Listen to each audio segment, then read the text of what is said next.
sitting your second in front of your television for an evening's viewing.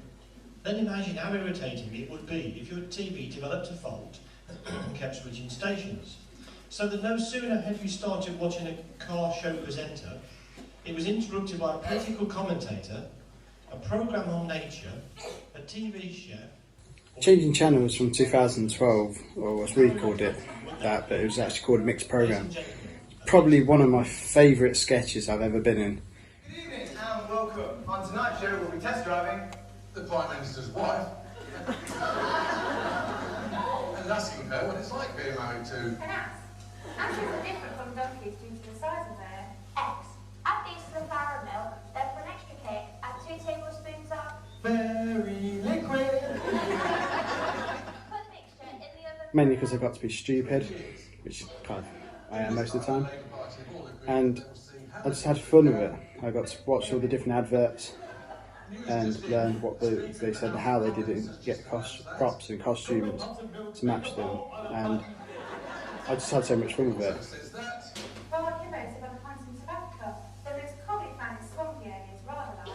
The Home Secretary. She insists that all members We do seem to choose some sketches which are particularly hard to learn and deliver lines. Timing and delivery of words is essential to create a smooth flowing sketch. Also, the lighting guys had to be on their toes as well. Changing Channels was back in 2012. I played a car presenter, for instance like Jeremy Clarkson. Lines were quite, I think, easy to learn, but it was actually the timing was the hardest part.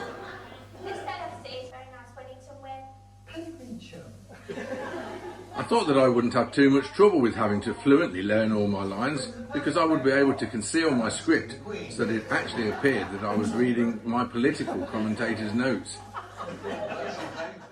There was one part where I came in too early. Alan sort of said his line, stopped, paused before he'd finished it, and I came in and realised I come in too early, and Alan stumbled a bit. I think it was the L'Oreal advert, so I said, because I'm worth it.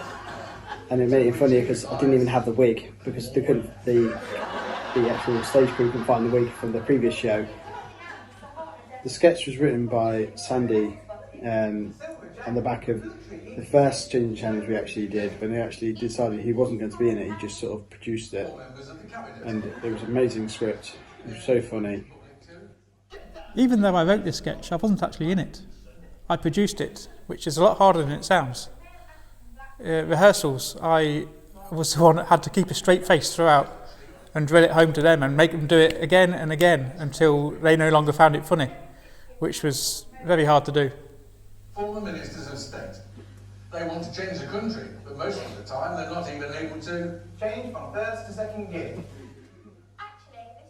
Trying to keep a straight face throughout of it was the most difficult thing, especially when some of the lines were a bit controversial. The first Changing Channel sketch actually came about when I was dragged along to my grandmother's Christmas choir concert. I was only a teenager at the time. I'd settled in for a night of boredom and falling asleep.